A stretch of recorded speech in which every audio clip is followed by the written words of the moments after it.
is a problem that I've noticed a lot in the lucid dreaming community. I've also seen it in the psychedelics community and in the out-of-body experience slash astral projection community.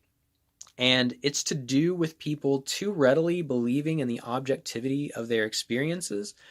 And as someone who's had all of the above experiences many times, it's kind of giving me trouble because right out of the gate, I see people coming out of their experiences and just not making any distinctions. So for lucid dreaming, this might be I had a shared dream. For out of body experiences, it might be I have a spirit and that spirit left my body. Or if they're more grounded in reality, they might say my consciousness left my body. And for psychedelics, it could really be like any number of things, but to be really like stereotypical, you could have the experience of saying like, they'll say like, I met God during a trip. And we don't see people making distinctions, right? We don't see people saying, I had, the experience during a trip of meeting God, or I had the experience of being in someone else's dream, or I had the experience of having left my body. There's no distinctions being made in people's speech.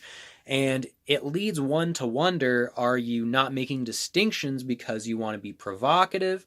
Are you not making distinctions because you really don't see a distinction? And for me, it really seems like the latter, which gives me trouble.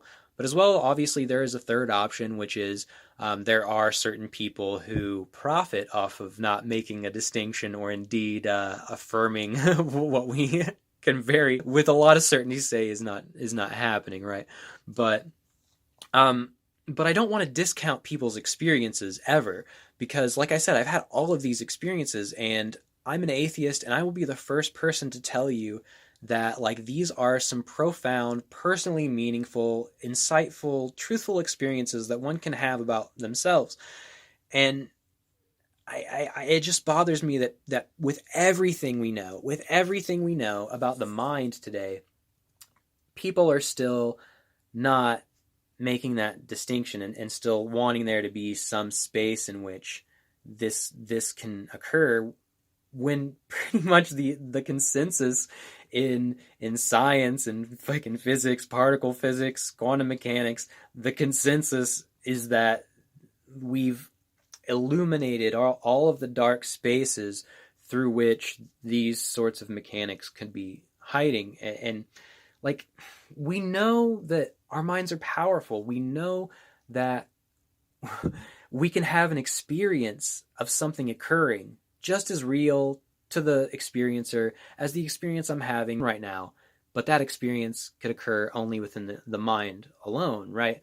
And the argument that I see people making to counter this argument a lot, which I find to be quite flimsy, is that, since our brains are interpreting all of the inputs, isn't our reality generated entirely by the brain? I mean, there is a sense in which our reality is generated by the brain. And let me be very clear in saying the reality that we perceive is like fucking certainly not all there is to reality, for sure. There are things that we can't perceive, absolutely. However, the difference between these experiences is this shared tangibility, right? Like it can be shown that we are receiving inputs and that our brain is interpreting them, right? We can hook someone up to like an MRI and we can see that someone can have an experience, something very similar to an experience, by imagining it, right? Those things are very related. But there's no sense in which what we're imagining is actually occurring. The difference, again, is shared tangibility. There is something coming into the system that is being interpreted. There is a tangible substrate in reality and something that actually exists there versus imaginings between your ears. It's always bothered me, and hell, I guess I got it out in under a 5-minute rant. Let me know what you guys think.